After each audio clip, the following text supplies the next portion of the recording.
I'm often asked, understandably, by people who are interested in my kind of work and how it's done, how much of my time I spend doing research and how much of my time I spend writing. Good question. Seldom ever am I asked, how much of my time do I spend thinking? And that is the part of it which is often the most important. And it's essential that when we read history, we try to understand the protagonists of times past, that we not just absorb what's there, but we ask questions. I don't think that enough of education takes into consideration the need for students to ask questions. Students are so often required to answer questions, but seldom encouraged to ask questions. And asking questions, literally, with other people, or while you're reading something, is very often the best way to learn. And that said, I will now offer a preamble to my remarks today about history. Now, the lessons of history are manifold. They're beyond counting. And they keep developing. There's never an end to the lessons of history. And one of the lessons of history is that nothing happened in the past. No one lived in the past. They lived in the present. It was their present, not ours. Very, very important, because they don't know how things are going to come out any more than we know how things are going to come out. Washington, Franklin, James Madison, Hamilton, they didn't walk around saying, "Isn't this fascinating, living in the past? Aren't we peculiar? Aren't we picturesque in our funny clothes?" They are living in the moment, just exactly the way we are. And they are imperfect human beings. That's redundant. We human beings are imperfect. And history is human. It's about people. We, the people, the Constitution begins. When in the course of human events, Jefferson's opening line to the Declaration of Independence tells us. Essential to it. That's why it's so compelling. That's why history is so infinitely interesting and why it's so important. It's not just important because it's going to make you a better citizen. It will do that. And it's not just important because it'll introduce you to a world of law and the establishment of culture and structure to society. It's interesting because it's about how we behave. It's about the mystery of human personality and the mystery of time.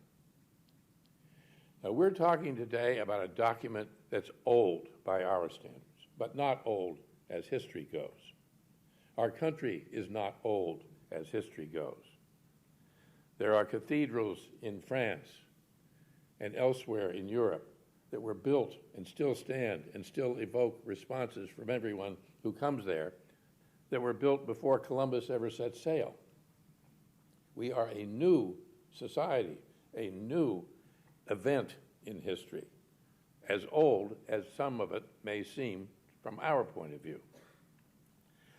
Now, another lesson of history, excuse me, is that some people have the capacity to see adversity as opportunity. Adversity is often extremely difficult and sometimes tragic and sometimes heartbreaking. But adversity can also be an opportunity to change things, to improve, to pioneer, to build. And then there's the very real and very pertinent lesson of history concerning this subject of this morning. And that is that America is a combined effort. Very little of consequence is ever accomplished alone. Very little of consequence is ever accomplished alone. One person may get a lot of credit or all the credit, but never is it just one person. And this combined effort, many heads and many hands, as James Madison said, is the reason why the Constitution happened and the reason why our country happened. The Revolutionary War was a combined effort. All that preceded the Revolutionary War. And the Revolutionary War, please understand, did not begin with the Declaration of Independence. It began long before that. And these steps along the way, which seem like the gateways to so much, were not necessarily seen as such at that time. And then there's the very real and very pertinent lesson of history concerning this subject of this morning. And that is that America is a combined effort. Very little of consequence is ever accomplished alone. Very little of consequence is ever accomplished alone. One person may get a lot of credit or all the credit, but never is it just one person. And this combined effort, many heads and many hands, as James Madison said, is the reason why the Constitution happened and the reason why our country happened. The Revolutionary War was a combined effort. All that preceded the Revolutionary War. And the Revolutionary War, please understand, did not begin with the Declaration of Independence. It began long before that. And these steps along the way, which seem like the gateways to so much, were not necessarily seen as such at that time. Now, it's a great cast of characters who met there in Philadelphia in 1787. And 5 of them are worth noting. All of them are worth noting, but James Madison, who probably worked harder, very quiet, small man, poor health, very intelligent, and very dedicated. Alexander Hamilton from New York, who was a spectacular talker, a stimulating prodigy of a mind, charming, charismatic. Ben Franklin, the wise old man of the scene, of the play, if you will, who doesn't say an awful lot during this session, but whose presence, like Washington's, is immensely important. Gouverneur Morris, who was tall, handsome, talked more than anybody, from Pennsylvania, another very important figure. They're meeting in Philadelphia in secret, in the same room where the Declaration of Independence was worked out and signed. Many of you, I hope, have been there. You've seen it. It's not a very large room. It's not a vast, impressive gathering place. And its importance to our story as a country, to who we are and what we stand for, could not be greater.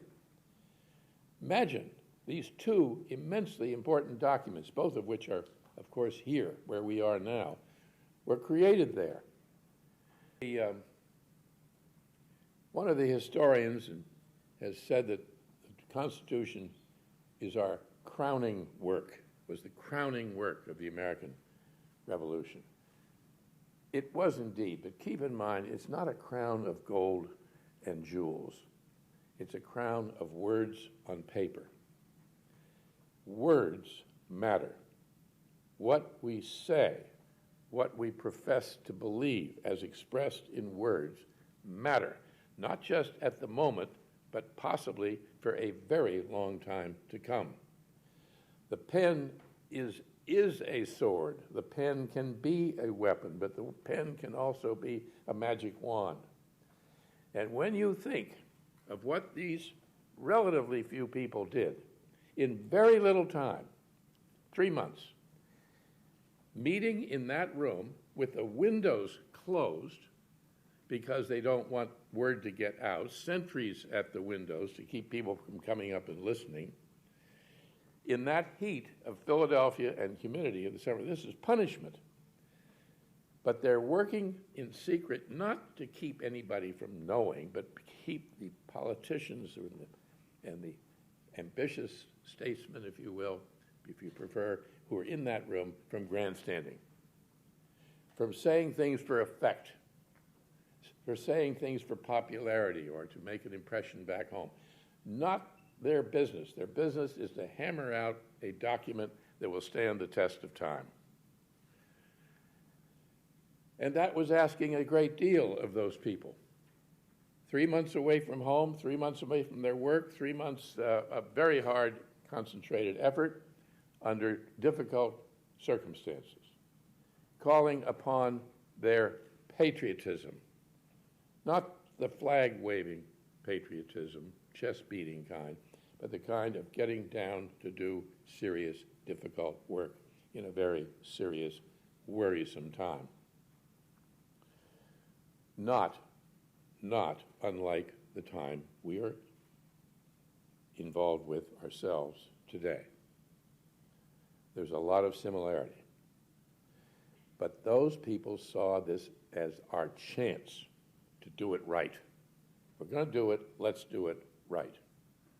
What they worked out, as I hope all of you know, is the basic structure of our government. And that's easy to say, and it's easy to say, oh, yeah, yes, I know that. The bicameral legislature, the chief executive, and the judiciary. What they were really working out is a national government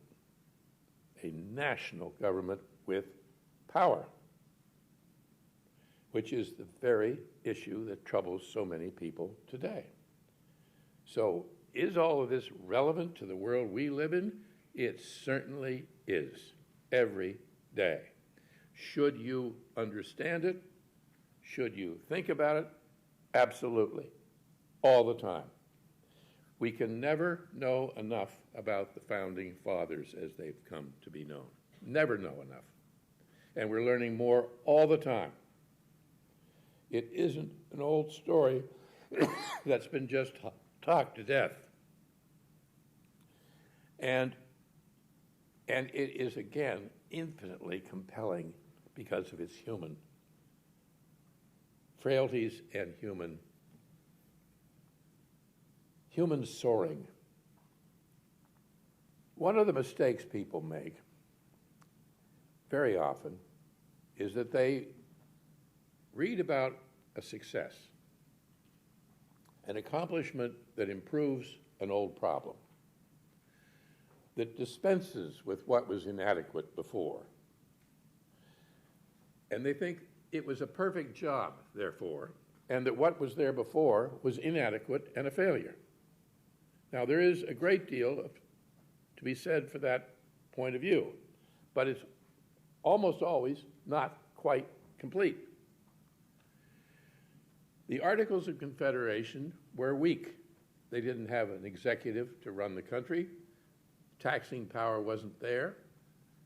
Power to control diplomatic negotiations for the whole country wasn't there, on and on. But the Articles of Confederation, as weak as it was, got us through 8.5 years of the Revolutionary War, longest war in our history, except for Vietnam, the most bloody war in our history on a per capita basis, except for the Civil War. People forget that. And just because they wore funny clothes and walked around with wigs on and so forth doesn't mean that they weren't human beings suffering all the horrors of war. It isn't just the number of people who are killed, it's all the people who have been wounded and stricken with disease and taken away from their families for years at a time on terrible food and no pay. All somehow or other the Articles of Confederation and that government that was in Philadelphia managed to do it. Ironically, the same summer, this tumultuous, troubled summer of 1787, under the Articles of Confederation was passed the Northwest Ordinance. Think about this. This is what I say when we got to think. The Northwest Ordinance created a new part of the country for the future's development. 5 states would result from it. Ohio, Indiana, Illinois, Michigan, and Wisconsin. A territory bigger than the entire nation of France. Center of the Great Lakes. One of the most valuable, most American places on the map. And they specified there would be no slavery.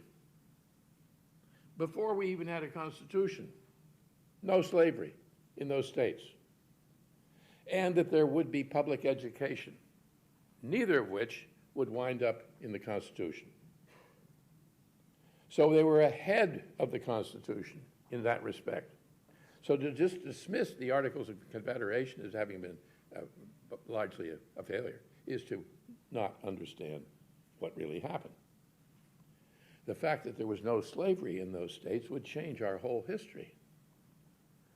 And of course, it was admirable in the extreme. The fact that they saw that education was essential to our whole system, to its success, and did something about it, didn't just talk about it. Jefferson said, any nation that expects to be ignorant and free expects what never was and never will be. But there's nothing in the Constitution about that. The Constitution isn't a success entirely.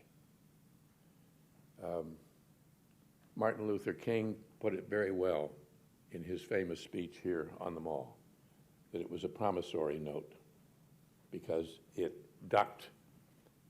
avoided the issue of slavery. The issue would ultimately lead into the worst calamity in the history of our country, the Civil War. 600,000 people died because of slavery in that war.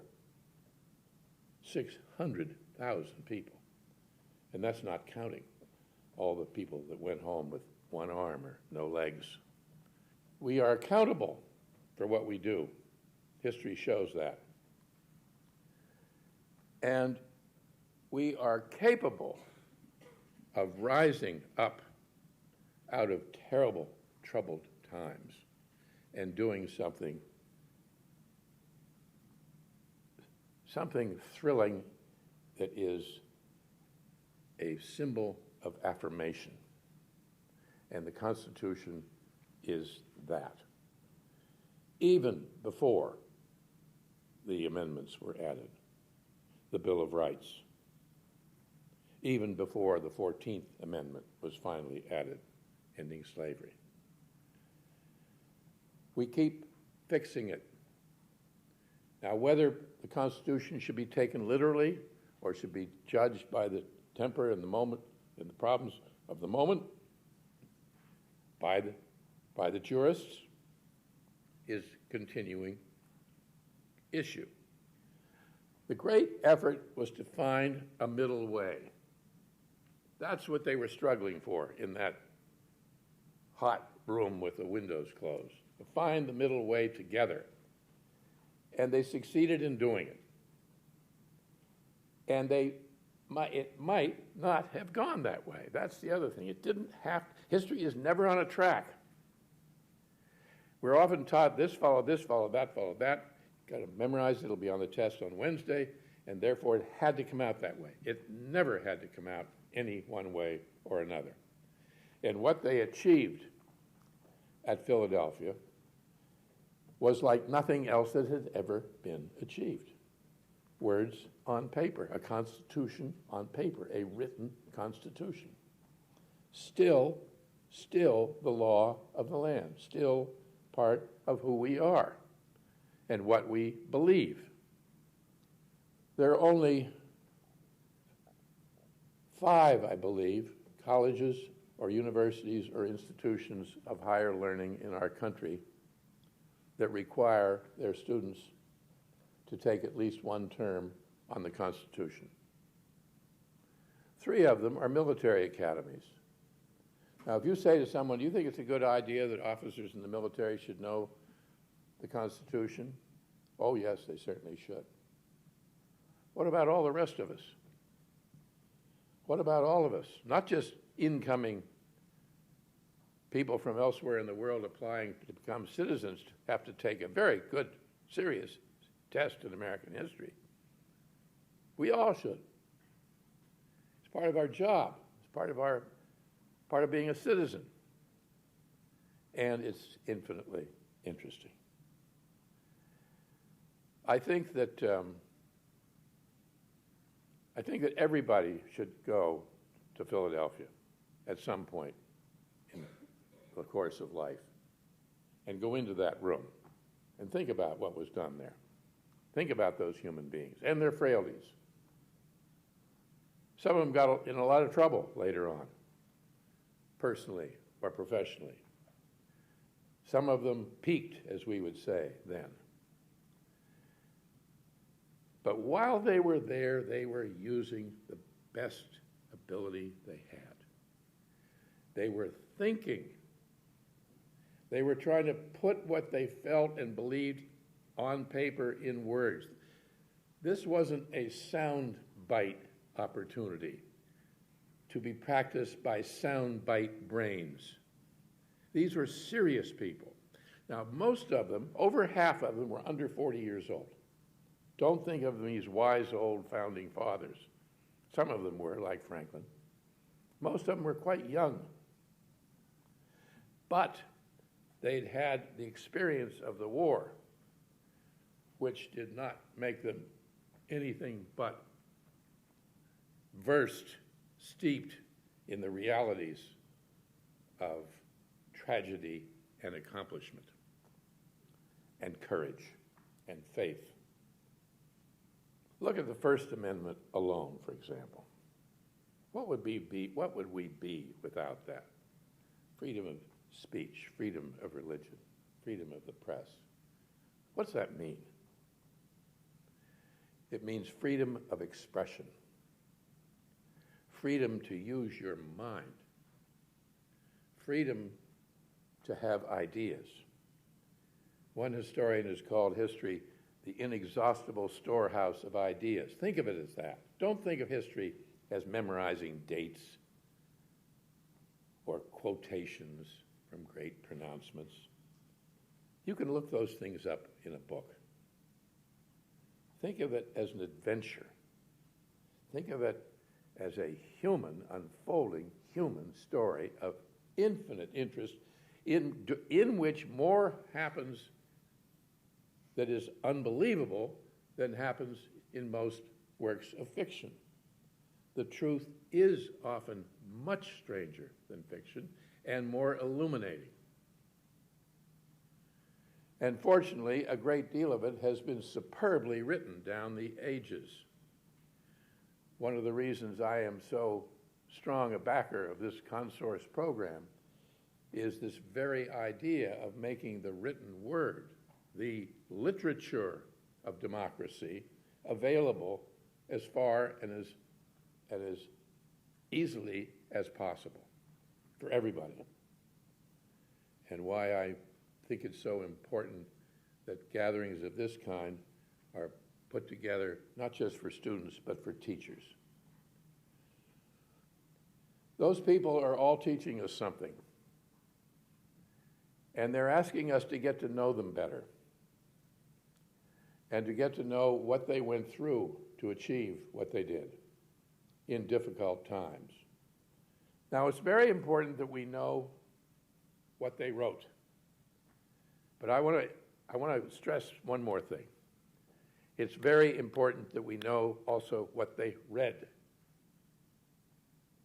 Because we are what we read. What were Washington, Jefferson, Franklin, John Adams, Jefferson, what were they reading when they were students? What were they reading through life? From which writers, which words were they taking inspiration?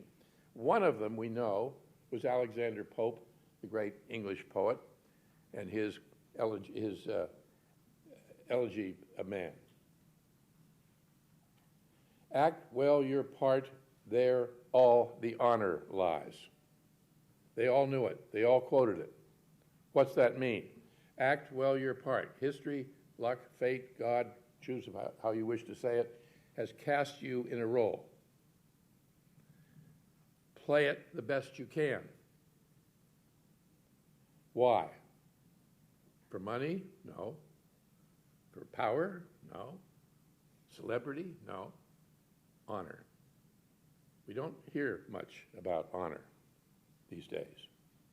Act well your part, there all the honor lies. Now that doesn't mean they always were able to do that, but they were striving for that objective.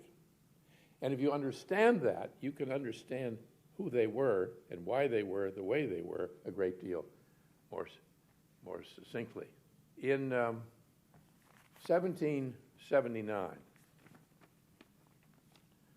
a full 8 years before the Constitutional Convention of 1787, Massachusetts passed its Constitution. And the Constitution of Massachusetts was not just a harbinger or a preview of what was to come in the national Constitution. It was a model. Everything has its antecedents. Everything has some hint, some forecast in previous times. And in this Massachusetts Constitution is a clause, a paragraph, written by John Adams. John Adams was not in Philadelphia, nor was Jefferson, as I'm sure you know, because they were serving as diplomats in Europe. But they were reacting to it. They were keenly interested in all the latest news. When the word came through that it had finally been passed, Adams wrote immediately to say it's marvelous, it's a tremendous accomplishment, but it needs a Bill of Rights. Jefferson did not say much about needing a Bill of Rights for quite some time, but eventually came around seeing it that way. But the paragraph that Adams wrote for the Massachusetts Constitution is the note I would like to conclude my remarks to you this morning on. Nothing like this had ever been written for a constitution ever anywhere in the history of the world. And how wonderful had it been in our Constitution. But it expresses exactly the spirit in which we are all gathered here today, and the spirit in which this whole effort by ConSource is imbued. When he wrote it, he was sure that it would be rejected, but he just had to do it to ease his own mind. It was passed unanimously, and is still part of the Constitution of the Commonwealth of Massachusetts. Wisdom and knowledge, as well as virtue, diffused generally among the body of the people, is necessary for the preservation of their rights and liberties. And as these depend on spreading the opportunities and advantages of education in various parts of the country and among the different orders of people, in other words, everybody, it shall be the duty of legislators and magistrates in all future periods of this Commonwealth to cherish the interests of literature and the sciences in all the public schools and grammar schools. For the promotion of agriculture. Now listen to this list. It includes everything virtually. For the promotion of agriculture, arts, sciences, commerce, trades, manufactures, and a natural history of the country, to countenance and inculcate the principles of humanity and general benevolence, public and private charity, industry and frugality, honesty and punctuality in their dealings, sincerity, good humor, there shall be good humor, and all social affections and generous sentiments among the people. Who could write anything like that today and get it passed? His faith in education was that as the bulwark of society. When he was a young man, he wrote the following. John Adams was a farmer's son. John Adams was the only founding father who never owned a slave as a matter of principle. He was 25 years old when he wrote in his little diary, "I must judge for myself. But how can I judge? How can anyone judge unless his mind has been opened and enlarged by reading. And on that, I close my remarks, and thank you very much.